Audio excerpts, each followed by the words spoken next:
KPRC Channel 2, where local news comes first.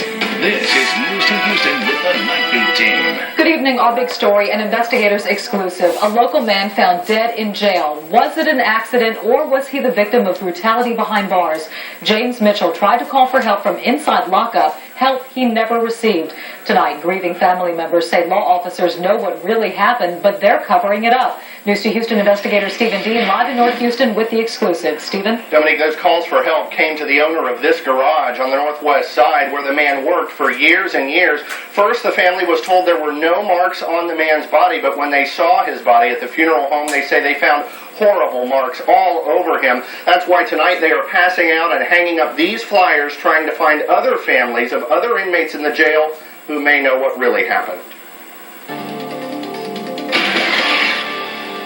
I've known him since '96. This family is without a loved one and without answers, but this 13-year-old is without a lot more. I don't have anyone to walk me down the aisle. I don't have anyone to see my first baby. I don't have no one to be there at my graduation, you know? Her father, 43-year-old James Mitchell, was behind bars accused of a parole violation. The family blames a paperwork mix-up. He died in the jail shortly after placing a phone call to his lifelong friend, Don Smith Sr. He was real frantic and asked me to call the police. And I told him, James, you know where you're at? You're at a police facility. You're in the county jail. He said, I know, but they're in here for shocking us.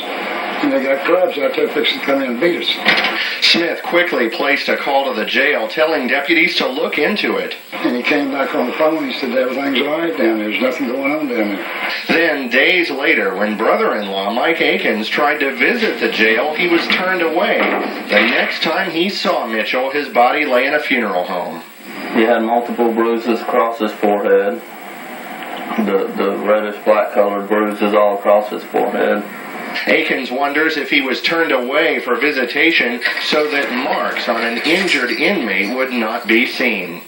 On the left side of his head, behind his hairline, you couldn't see it, but if you ran your fingers through his scalp, you could feel a rounded-out indentation. Relatives say the funeral home had to use wax to cover where Mitchell's skull had been crushed. They say makeup was needed to cover other bruises and burns from a stun gun. His daughter wonders how she'll get through this. I guess a lot of family support, and I gotta think of how my dad would want me to do things, you know.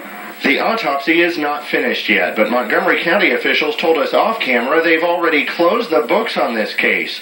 The man leading the sheriff detective squad told us, as far as I know, they're not looking into any wrongdoing by any jail employee. Lieutenant Bruce Zenner said it's being treated as an accidental death at the jail.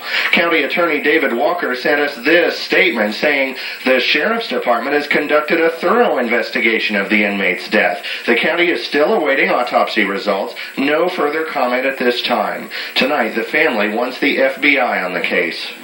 Family just wants the truth. Wants to know what happened. They deserve to. It can give us answers, but it can't bring them back. Montgomery County Sheriff's leaders say they have already done everything they're required to do under the law. They investigated the death and they filed reports with the State Attorney General's office, but we've obtained reports from the Attorney General. 3 other prisoner deaths filed since March of last year. 2 are listed as suicides, and 1 just says unknown cause of death. Just like this case, there is nothing in the law that requires any other independent investigation, and so that's why the family is hoping for the FBI to get involved. We are live in Northwest Houston. I'm Stephen Dean. Thank you, Stephen. Now, the family's lawyer has interviewed other inmates who were in the jail at the time Mitchell died.